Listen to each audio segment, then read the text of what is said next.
Bonjour à tout le monde. Très heureux de vous retrouver. Ça va être une série de quelques cours qui auront lieu donc Bezrat Hashem le dimanche après-midi de 18h30 à 19h15, de 3/4 d'heure. Alors, la base de cet enseignement, donc on va travailler sur la notion du silence dans la Torah. La base donc, elle démarre de ce livre, le Siftei Chaim. Le Siftei Chaim, c'est un livre qui a été écrit par un maître qui s'appelait le Rav Chaim Friedlander. Rav Chaim Friedlander a été un des... S'il vous plaît, éteignez les caméras et les micros. Donc, Rav Chaim Friedlander, qui était donc un des très très grands maîtres à penser que nous avons connu dans la génération précédente, va écrire ce livre, Siftei Chaim. Siftei Chaim, c'est-à-dire littéralement des lèvres de vie. Et il va traiter énormément de thématiques. Et dans un de ses ouvrages, eh bien, il va travailler sur la notion de shtika, c'est-à-dire sur la notion du silence. Alors, on va avoir, je pense, 3 ou 4 séances sur ce thème. Ce que je vais faire, c'est comme je démarre sur la base de ce livre, je vais lire, traduire et expliquer. Alors, je ne vais pas tout lire, évidemment, je vous rassure, mais j'ai quand même envie de lire pour que l'on voit bien d'où provient un petit peu ce développement que je vais essayer d'avoir avec vous. Une des grandes qualités que l'on devrait posséder est celle de la shtika, c'est-à-dire la notion de savoir se taire. Alors, la notion de savoir se taire, c'est une ma'ala, c'est une qualité qui est extrêmement importante, entre autres, disent nos maîtres, parce que, évidemment, de cette capacité-là à savoir se taire, il va y avoir un retentissement et une implication immédiate sur une autre mida, c'est-à-dire sur un autre trait de caractère qui est celui du kas, qui est celui de la colère. D'ailleurs, vous savez que tous les jours de 12h30 à 13h, on travaille ensemble, on a commencé à travailler ensemble sur la colère, mais évidemment que celui qui va réussir à acquérir cette dimension de shtika, de savoir se taire, d'être dans l'univers du silence, et on va voir que ça va aller bien au-delà de ce que l'on peut imaginer. Le silence, c'est pas juste savoir se taire et point la ligne, c'est quelque chose de beaucoup plus profond. Évidemment, ça va avoir un retentissement aussi sur le travail que l'on pourrait faire par rapport à la notion du kaas, par rapport à la notion de la colère. Alors, le point de départ évidemment de notre réflexion va commencer par un texte du Talmud, puisque évidemment quand on réfléchit sur ce type de notion, ce qui nous intéresse, c'est de voir qu'est-ce que nos maîtres vont en dire. Et la Gemara, donc le Talmud dans le traité de Choulin, page Petet Amoud Aleph, c'est-à-dire page 89a, donc traité Choulin, page 89a, vont nous dire la chose suivante. Donc je vous lis et je vous traduis ce texte du Talmud. Amar Rava, Rava a dit, Vitema Rabbi Yehuda peut-être, Gadol shenemar b'Moshe Varon yoter mima shenemar b'Avram. Rava dit, ce que l'on a dit à propos de Moïse et de Aaron est quelque chose de plus élevé de ce que l'on a dit à propos d'Abraham.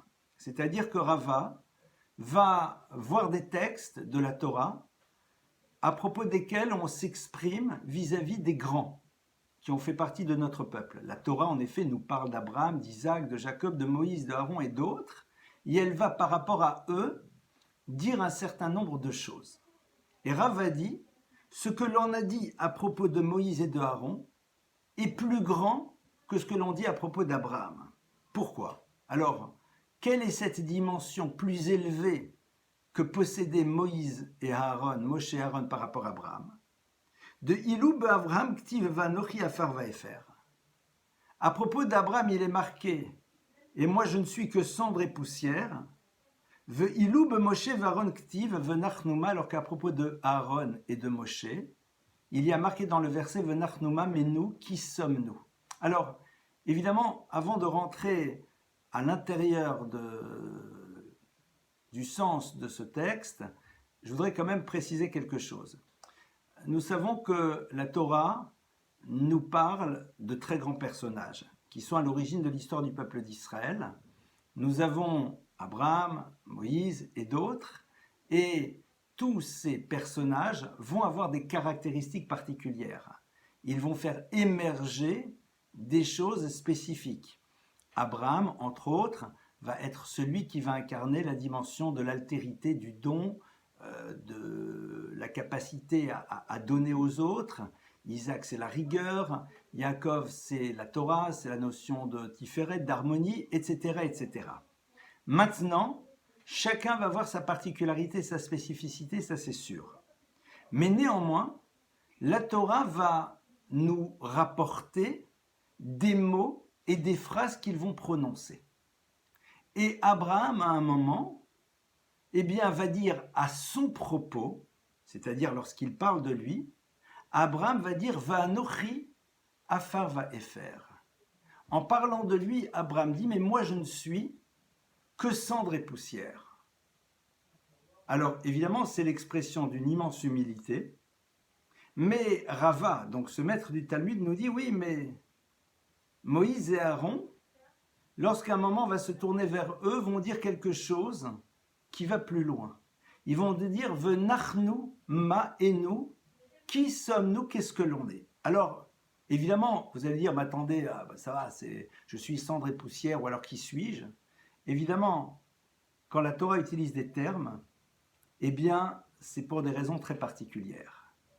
Et lorsqu'ils disent Vanochi afar vaefer, ils vont dire Afar natun le midrach, efer wa chomer apachot beyoter, veyesh al kol panim eze chashivut u metziut mesuyemet.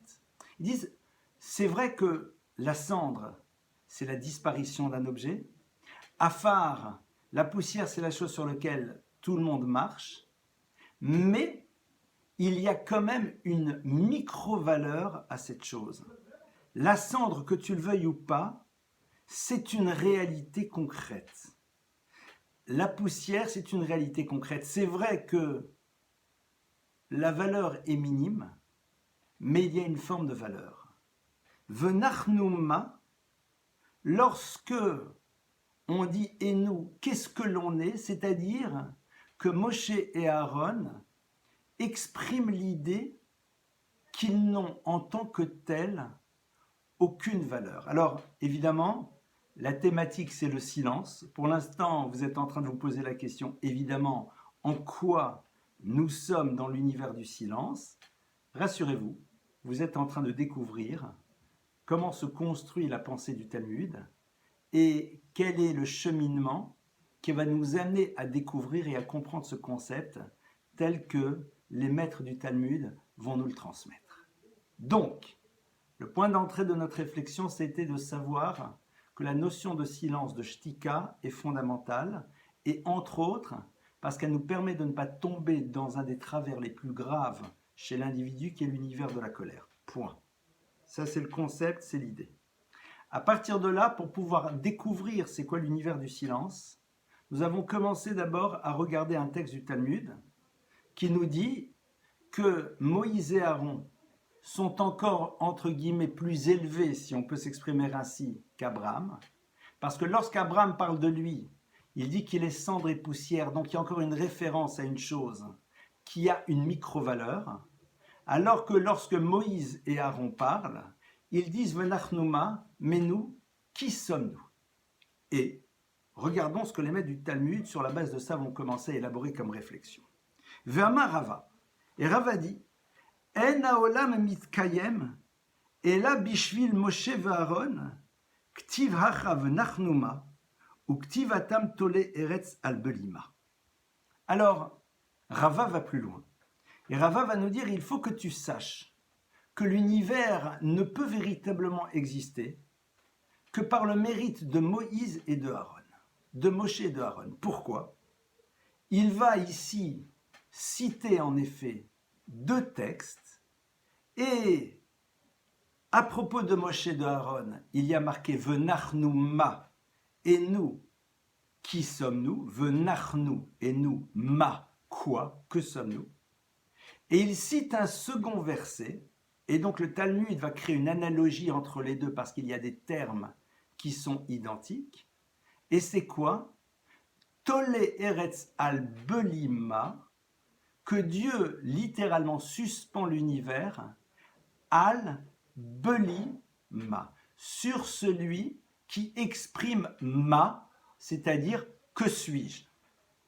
Alors, évidemment, c'est un principe du Talmud, c'est que le Talmud, lorsqu'il a des versets avec des mots qui se ressemblent plus ou moins, eh bien le Talmud connecte ces versets et sur la base de cela, il commence et il développe un enseignement. Mais quel est l'enseignement que le Talmud va nous dire ici?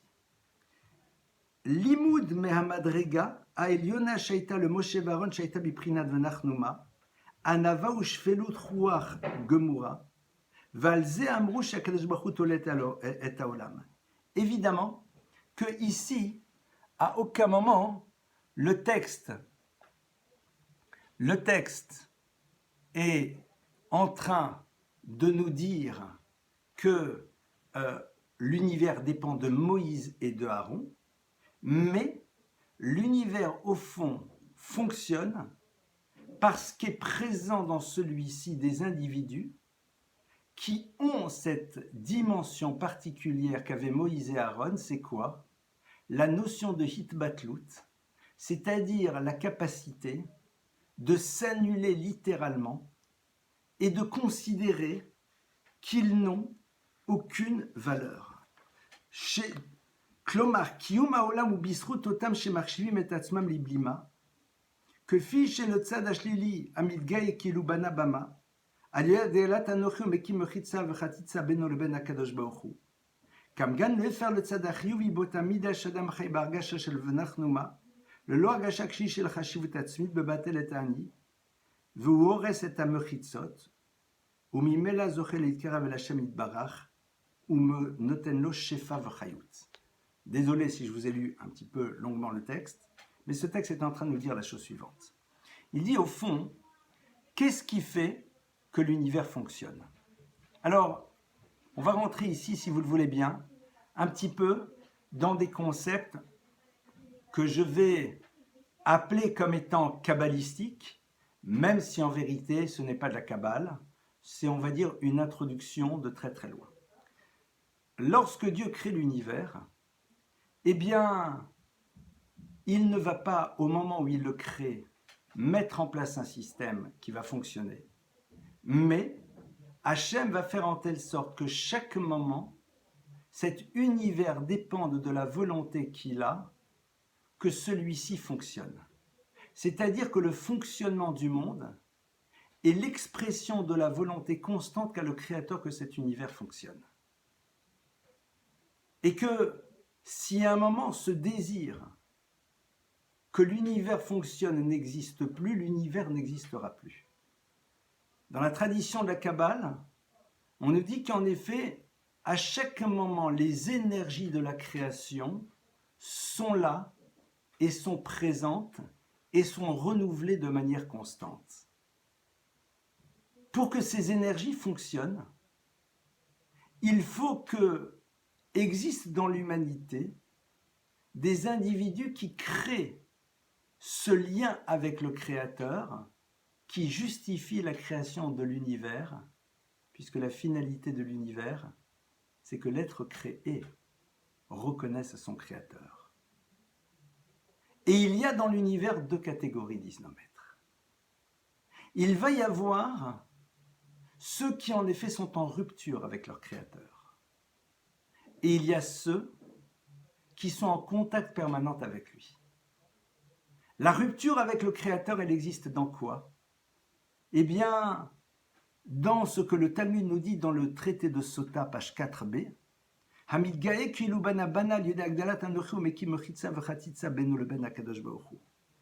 il s'agit de celui qui est orgueilleux, c'est-à-dire de celui qui met son moi au centre de son existence. Le rabbi de Kotsk, d'ailleurs, qui était un des très très grands maîtres de la chassidoute, quelqu'un qui a été caractérisé par sa recherche permanente du émet de la vérité, eh bien, apprenez ça du verset qui dit « Vanochi omed ben Hashem ou benechem ». Il y a marqué dans le verset, première lecture, « Et moi, j'étais entre Dieu et vous ». Alors là, dans la première lecture, il s'agit de Moïse, qui dit qu'il était présent entre Dieu et le peuple d'Israël au moment de la transmission du Sinaï. Mais le rabbi Mikotsk prend ce verset et dit, ce verset a une autre lecture. Ve Anochi, et le Anochi, le moi, Omed, c'est ce qui se tient entre Dieu et vous.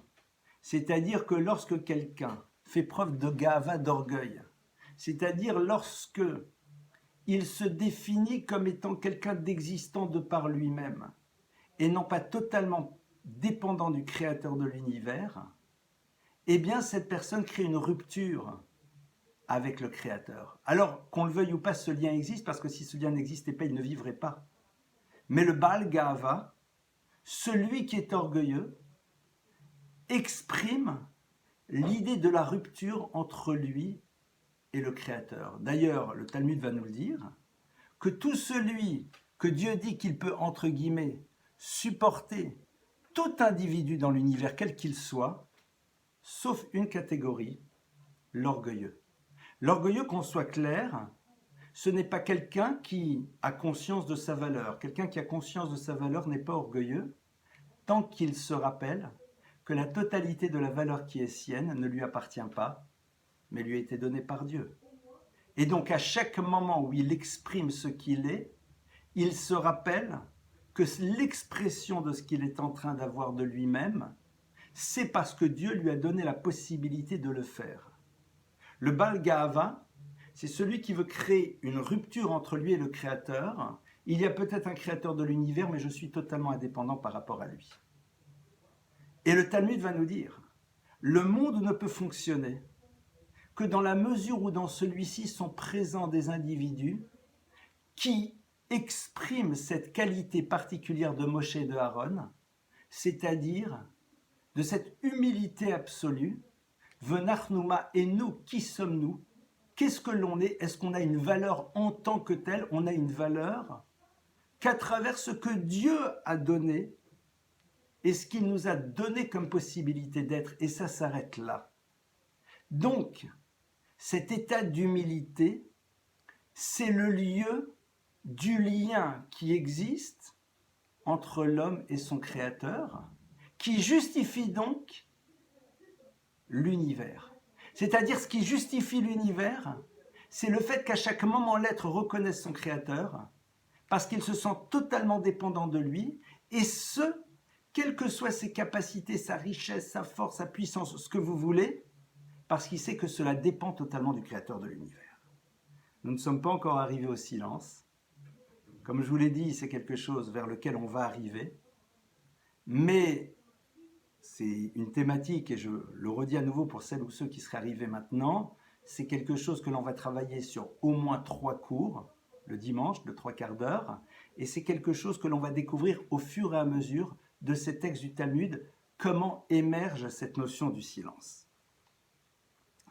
Maintenant que nous avons donc vu cette première notion-là, nous allons continuer avec un texte du Talmud qui nous dit la chose suivante. Amar Rabbi Hila. Rabbi Hila va dire En ha'olam mitkayem ela bishvil mi shebolem et atzmo beshat meriva sheneemar tole eretz al-belima. Nous allons avoir maintenant un second enseignement qui commence à nous ouvrir sur l'univers du silence et qui va se connecter à ce que nous venons de voir. Rabbi Hila va donner un autre enseignement. Il va dire le monde ne peut se maintenir que pour celui chez Bolem et Atzmo, qui est capable littéralement de se taire, mais Bolem et Atzmo, c'est-à-dire de se taire, quoi. C'est-à-dire, mais il faudrait un mot plus fort, quoi. C'est-à-dire de celui qui est capable d'écraser son désir de parler ou de réagir ou de dire, quand ça, Besha'at Meriva, au moment d'un conflit. Chez Nehemar, d'où est-ce que l'on apprend ça? Et il nous rapporte le même verset que nous avons vu précédemment, Tole Eretz al-Belima, que Dieu littéralement suspend l'univers, al-Belima, sur celui, Belim, Bolem, et là, c'est pas sur le ma qu'on va s'arrêter, sur bolem, sur celui belim, bolem, c'est les mêmes racines, celui qui est capable de se taire au moment de la dispute. De quoi s'agit-il? Rachid nous dit bolem piv soger et piv. Il est capable de fermer totalement sa bouche et il nous dit gamze chez bolem et piv noten srut kium laolam. Alors là, on commence à toucher un tout petit peu à cette notion du silence. C'est-à-dire que nous avons vu en premier lieu que le monde existe pour celui qui est capable de faire preuve d'une humilité totale et absolue à l'image de Moshe et de Aaron, Toleretz al benima venachnuma, vous rappelez ces analogies entre les versets. Et là, nous sommes en train d'attaquer un autre texte qui se base sur le même verset et qui nous dit que l'univers ne peut fonctionner que pour quelqu'un qui est capable de faire le silence. À quel moment? Beshat meriva, au moment où il y a conflit. On va essayer de comprendre qu'est-ce que ce texte est en train de nous dire à travers la suite, puisque l'enseignement du Talmud continue et nous dit Rabbi Abaou Amar Miché Messi Matzmo que Miché Eno, et le monde fonctionne pour celui aussi qui est capable justement de s'annuler complètement, c'est-à-dire celui qui est capable de se mettre en dessous des autres, et celui-là en vérité qui nous paraît être le misken, le bonhomme qui est là, à qui on parle, qui ne réagit pas, est en vérité celui qui maintient l'univers. On va essayer de comprendre tout cela. Miché Messim, liot b'madriga que Miché Eno. וצריך להיות משים עצמו על ידי עבודה של ביטול העצמיות שלו, ונחנומה, ולכל היד החזקה שנסו לשבור את הלוחות. זוהי הגדרה למשים עצמו ומסלק ממנו את כל הנגיעות האישיות והנוחיות. On va essayer de comprendre c'est quoi cette notion-là et comment est-ce qu'on l'inscrit à l'intérieur de nous. C'est-à-dire, il y a à la fois cette capacité de savoir se taire au moment d'un conflit et de manière générale, de savoir être dans le silence, et cette idée de dire Venachnouma et nous qui sommes-nous. Alors, on va quand même essayer de s'arrêter un instant, puisque nous avons vu que le point de départ commence avec Moshe et Aaron, avec Moïse et son frère. Or, rappelons-nous quand même que quand on regarde l'histoire, Moshe, à un moment, va faire quelque chose d'assez bouleversant dans l'histoire du peuple juif. Et ce qu'il va faire, c'est de briser les tables. Et nous, comme on voit cet événement, ça nous paraît être l'expression d'une forme de colère. C'est-à-dire, il est là, il voit le peuple, ils sont là, ça danse, ça chante, ils ont déjà mis de côté les 10 paroles, ils viennent de recevoir la Torah, c'est du n'importe quoi. Moshe arrive, là, je te casse les tables de la loi, vous n'avez pas honte, vous venez de recevoir la Torah, comment vous fonctionnez? A priori, comment est-ce qu'on fait coexister ça avec le Venachnouma et moi qui suis-je? On a l'impression qu'on est là, face à un chef qui se fâche très très fort contre son peuple et qui réagit. Or, le problème c'est que le Talmud nous dit non. Le Talmud nous dit Venachnouma, c'est-à-dire que Moshe il dit je ne suis rien. De là on apprend quelque chose.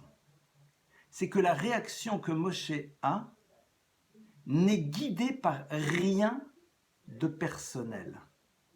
C'est-à-dire que la grandeur de Moshe, c'est de savoir réagir, mais que cette réaction ne soit guidée que par la nécessité qu'il y a de réagir de cette manière, et à aucun moment, parce qu'il y a quelque chose qui l'atteint dans sa dimension personnelle. Évidemment que Moshe est bouleversé de voir le peuple d'Israël s'être laissé aller à ce que le Erev Rav a ouvert comme porte, il y a de danser, de chanter autour de ce veau d'or.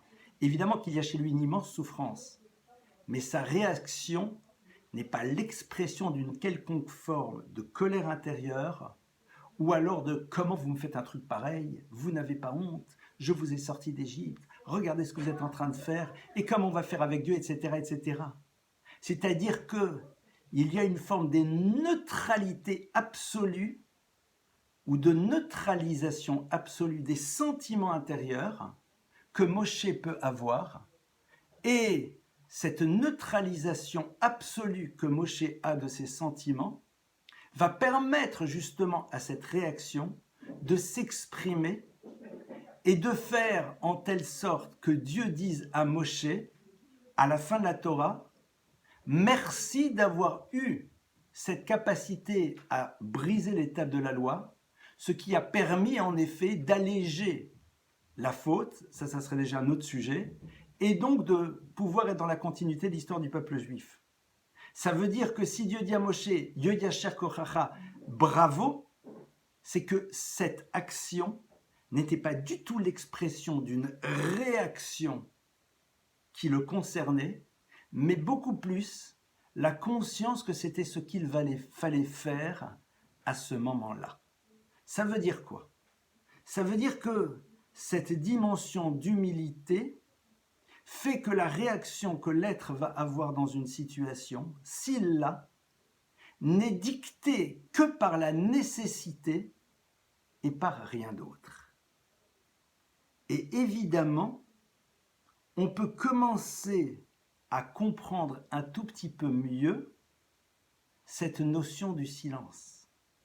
Celui qui est bolem et piv beshat meriva, c'est-à-dire celui qui est capable de se taire, comme dit Rashi, fermer sa bouche au moment d'un conflit, c'est quelqu'un qui se rend compte que si maintenant il intervient, il y a de fortes chances que sa parole ne soit pas sous-tendue exclusivement par la nécessité de dire certains mots, mais par quelque chose de plus personnel, dans lequel quelque chose qui est lié à mon moi pourrait être présent.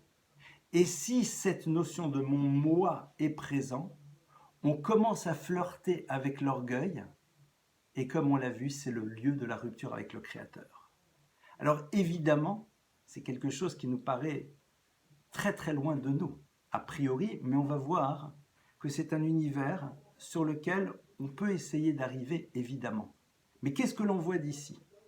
C'est que Moshe Rabbeinu qui réagit au moment où les tables de la loi vont être brisées parce qu'il y a le veau d'or, Dieu est capable de dire sur lui, bravo, tu as bien fait, car justement, rien de personnel n'était présent à l'intérieur de l'acte, il n'y avait pas l'expression de ton moi qui était là, et la preuve venachnouma. De la même manière, l'univers fonctionne parce qu'il y a à l'intérieur de celui-ci des individus qui sont capables de s'interroger au moment d'un conflit et de réaliser que s'ils réagissaient à ce moment-là, leur réaction serait peut-être l'expression de leur moi et donc d'une présence de quelque chose qui nous ouvre vers l'univers de l'orgueil, avec toutes les conséquences que cela peut avoir, et donc le choix de se taire et de ne pas réagir. On va aller, si vous le voulez, maintenant, un tout petit peu plus loin, dans cette notion de savoir être dans le silence, avec évidemment les questions que tout le monde se pose. Alors ça voudrait dire que dans la vie, il faut se taire, il ne faut pas réagir, il ne faut jamais rien dire, etc., etc. Évidemment que oui, et on va voir qu'en effet, Moïse va parler, qu'on doit parler. Mais tout le travail sur le silence, c'est pour que lorsque la parole soit prononcée, elle puisse avoir la densité qu'elle doit avoir, parce qu'elle ne provient pas de l'expression d'un moi, mais de quelque chose qui est nécessaire sans plus. La puissance d'une parole, sa capacité à pénétrer l'autre, est liée à l'absence justement de cette notion du moi à l'intérieur de celle-ci.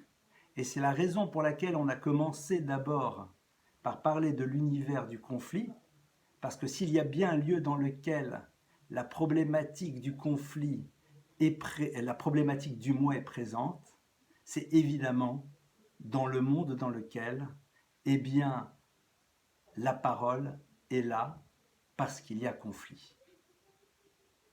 Une fois que nous avons commencé à intégrer ces notions et que vous avez vu maintenant comment les choses se construisent, on va continuer, si vous le voulez, encore un petit quart d'heure ensemble et nous allons explorer maintenant d'autres textes du Talmud à propos du silence. Amar Rav Yitzhak. Rav Yitzhak va dire la chose suivante. Maïdirtiv, qu'est-ce que veut dire ce verset? Ha'umnam elem tzedek daberun. Serait-ce dans le silence de la justice vous parlez? Meisharim tishpetu bnei adam, de manière juste et droite, vous jugez les individus.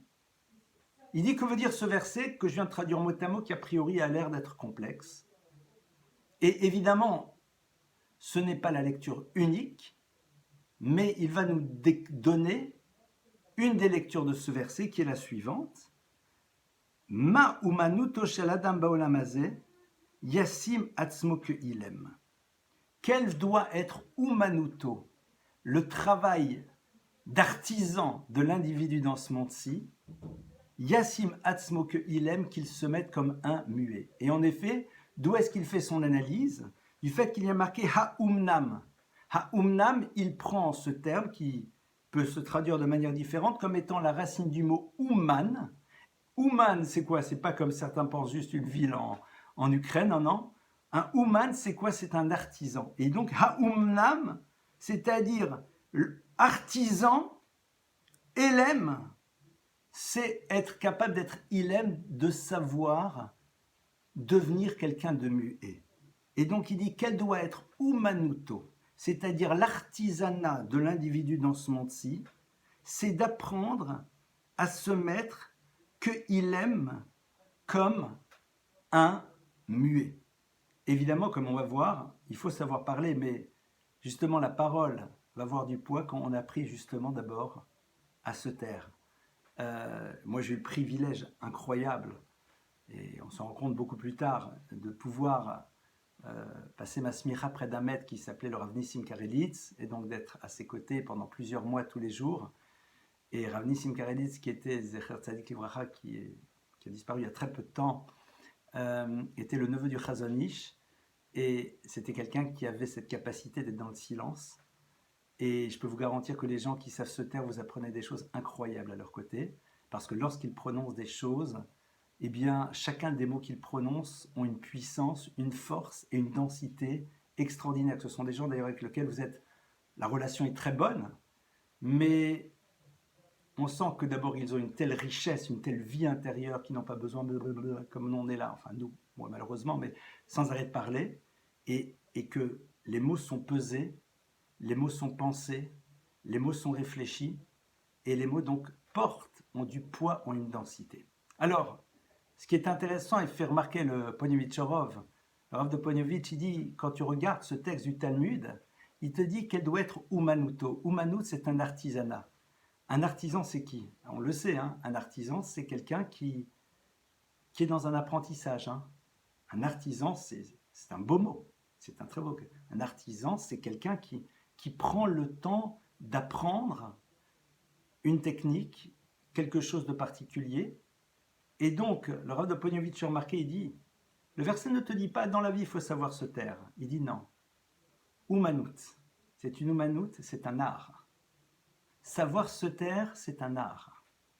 Ça veut dire que c'est quelque chose qui s'apprend, c'est quelque chose qui se construit, c'est l'expression d'un véritable travail. Et donc comprendre comment se construit un monde de silence dans lequel on sera en relation avec les autres est quelque chose qui doit s'élaborer, c'est quelque chose qui se met en place au fur et à mesure et nous allons essayer de comprendre comment et surtout aussi pourquoi. Nous avons commencé un tout petit peu ensemble à comprendre pourquoi. On va continuer à explorer cela tout en ouvrant un tout petit peu maintenant vers l'univers du comment. Yachol af le divrei Torah, Talmud lomar tzedek daberun. Alors le Talmud dit quoi? S'il faut être capable de se taire, alors est-ce que ça voudrait dire que même lorsque on parle de notion de Torah, eh bien, il faudrait savoir se taire. Il dit non, Tzedek Daberoun, lorsque l'on est dans l'univers de la justice, il faut savoir parler. Alors, évidemment que quand nos maîtres nous ont dit savoir se taire, évidemment qu'ils ne nous parlent absolument pas de savoir se taire pour ne pas dire des bêtises, pour ne pas dire de médisance, pour ne pas parler salement, pour ne pas dire des mots qui détruisent, des mots de moquerie, des mots de flatterie, des mots de mensonge, des mots de médisance. Évidemment, sur ça la question ne se pose même pas. Donc, là-dessus, quand je dis la question ne se pose pas, elle ne se pose pas. C'est la parole, c'est cet outil incroyable qu'Hachem a mis à notre disposition.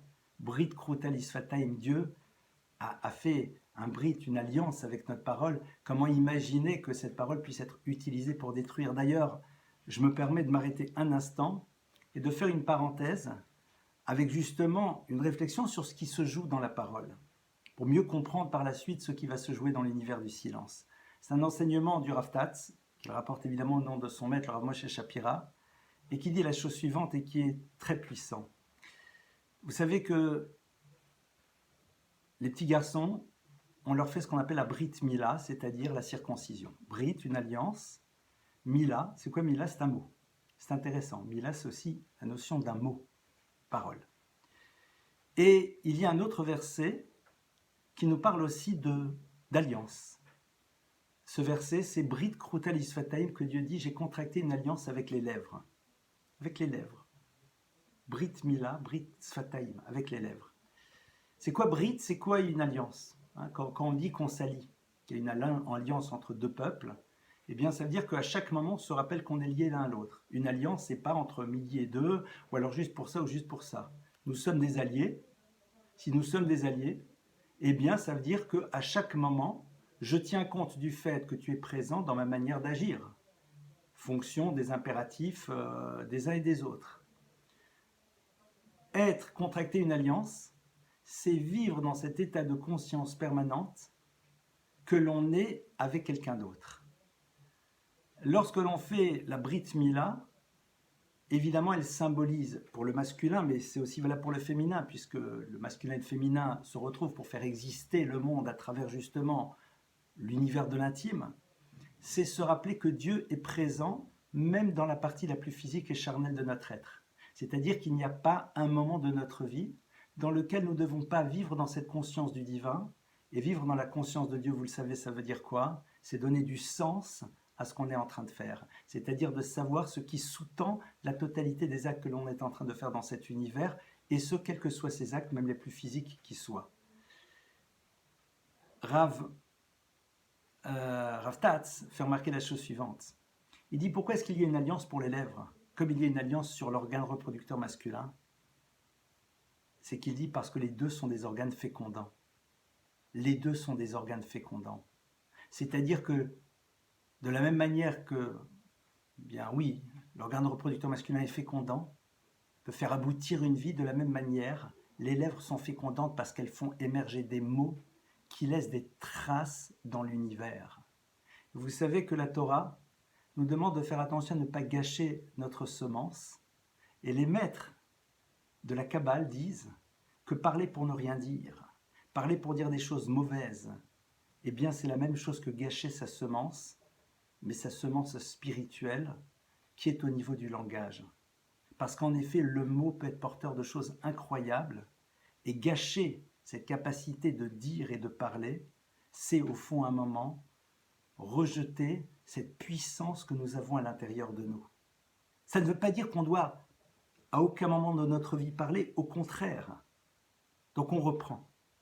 Le texte nous dit Yassim atzmo que ilem. Umanut, l'art, c'est de savoir apprendre à être ilem, muet. La Gemara te dit, serait-ce à dire que même pour des paroles de Torah, c'est-à-dire pour tout ce qui a du sens, ce qui construit, ce qui fait grandir, ce qui développe spirituellement l'être. C'est aussi des paroles de lien, c'est des paroles d'amour, c'est des paroles de tous ces mots-là, la Gemara te dit pas du tout. Puisque justement, tzedek, elles sont justes, elles ont leur raison d'être, elles doivent être exprimées. Là, on parle du reste. C'est-à-dire, non pas de ces mots dont on vient de parler, qui évidemment n'ont pas lieu d'être présents dans notre bouche. Comment utiliser cet outil merveilleux qu'est la parole pour détruire, pour dire des insanités, voilà. Malheureusement, on est tous tombés là-dedans. Un jour, on a dit des bêtises, on a parlé pour rien dire, on a fait de la flatterie, on a dit de la chonnerie, etc. C'est notre drame à tous. Mais bon, on essaye de se parfaire l'un et l'autre, j'ose espérer. Mais on parle. Ici, le verset nous dit non. Savoir être muet pour toutes ces conversations qui ne sont pas interdites, mais sur lesquelles il y a lieu de s'interroger sur le pourquoi des mots que l'on va prononcer. Est-ce que véritablement ils sont sous-tendus par quelque chose qui vaut la peine ou pas? Alors attention, qu'on soit très clair, comme je l'ai dit, on va avancer step by step, on va avancer un petit peu. Mais en יודע מראש להיכן יגיע בדיבוריו, והאומנות היא שישים את עצמו כאילם שיכבוש את דיבורו ורצונותיו. Dire Ephraim Friedlander, il dit au fond, être capable de devenir un muet, c'est parce que le muet, c'est pas quelqu'un qui va pas parler, il va parler. Seulement, au moment où il voudrait parler, il s'empêche de parler parce qu'il réfléchit à la portée des mots qu'il va prononcer. Parce que nous savons très bien qu'un mot entraîne un autre mot, qui lui-même entraîne un autre mot, qui lui-même entraîne un autre mot, et on ne sait pas par la suite sur quoi on arrive. Le hilem, le silence, à ce niveau de notre étude, ce n'est pas être dans une forme d'ermite qui ne prononce jamais un mot, mais c'est la capacité de savoir retenir les mots que l'on voudrait prononcer pour prendre, pardonnez-moi, le temps de réfléchir aux mots d'après. Et qu'est-ce qu'ils vont générer? Alors évidemment, on est là, on dit, mais attends, là, c'est quoi cette histoire de fou là? Tu es en train de commencer à réfléchir, etc., etc. D'abord, je nous rappelle, qu'on dispose tous d'un Pentium incroyable. On dispose d'un cerveau, c'est une mécanique hallucinante. Et quand on s'habitue à réfléchir vite, eh bien, les mots que l'on veut prononcer passent à travers le filtre d'une réflexion. Et au passage, il y a peut-être ici un petit problème. C'est que nous sommes habitués à ce que j'appellerais le jeu de ping-pong dans la parole. Tu parles, je parle, tu parles, il parle, je parle, tu parles, je parle, je réagis, tu réagis, etc. Même si on n'est pas dans le conflit. Et vous constaterez que quand vous êtes face à quelqu'un à qui vous posez une question, ou à qui vous dites quelque chose, et que cette personne ne répond pas immédiatement, mais prend le temps juste de réfléchir, souvent on est très déstabilisé. Moi j'ai eu cette chance, et j'ai cette chance, et j'ose espérer que d'autres d'entre vous l'ont et l'auront, Bezrat Hashem, de rencontrer des maîtres. Et certains, c'est extraordinaire, enfin généralement de manière générale, ils sont tous comme ça, c'est que quand vous leur parlez, d'abord ils se taisent, et vous sentez bien qu'ils ne sont pas déjà en train de penser à ce qu'ils vont dire. Ils sont complètement à l'écoute. Et quand vous avez fini de parler, généralement, ils ne commencent pas tout de suite à parler. Sauf si bien sûr, on leur a posé une question ultra technique. Quand j'ai mis la petite cuillère de lait dans le pot de viande, est-ce que c'est cachère ou pas? Ou là, c'est juste un savoir technique. Mais quand il s'agit même sur d'autres types de conversations, même des conversations de manière générale, il y a toujours un micro-temps d'arrêt qui peut durer parfois quelques secondes, et quelques secondes, ça peut faire très long, dans lequel ils vont réfléchir, et on sent que ça réfléchit, aux mots qu'il faut prononcer. Ça peut être, je me rappelle dans le cas de séminaires rabbiniques européens, on pouvait se trouver dans certaines villes, à Rome, à Amsterdam ou ailleurs, et on se promène, on est dehors, et puis on dit « Ah tiens, vous avez vu ?» Et au lieu de dire « Ah oui, c'est vrai, nanana », vous les voyez, ils sont là, ils entendent, il y a un temps d'arrêt, et puis à un moment, ils commencent à parler. Et là, vous vous rendez compte en vérité que vous êtes avec une vraie parole. On va arrêter pour aujourd'hui sur ce thème. On a commencé donc à ouvrir sur cette notion du silence. Comme je vous l'ai annoncé au début, Bezrat Hashem, nous allons continuer quelques dimanches ensemble à travailler sur cette notion-là. D'accord? On n'a pas été jusqu'au bout, évidemment. C'est basé sur l'enseignement du Sifte Chaim. Ça sera Bezrat Hashem, donc de nouveau, dimanche prochain à 18h30, de 18h30 à 19h15. Merci à toutes et à toutes et à tous, toutes les personnes qui sont là pour écouter. Je vous rappelle juste qu'il y a un autre cours à 20h de Pirkei Avot, d'accord, Maxime de Nopère, d'une demi-heure que j'aurai le bonheur de partager, et que demain, Bezrat Hashem, de 12h30 à 13h, maintenant c'est un rituel, eh bien, l'univers du travail sur soi, on a commencé à travailler sur la colère, de très bonnes nouvelles Bezrat Hashem chez tout le monde, de la santé, de la refoua pour ceux qui en ont besoin, que tout aille de mieux en mieux pour tout le monde. Shavuot Tov, merci pour votre présence et merci pour votre écoute.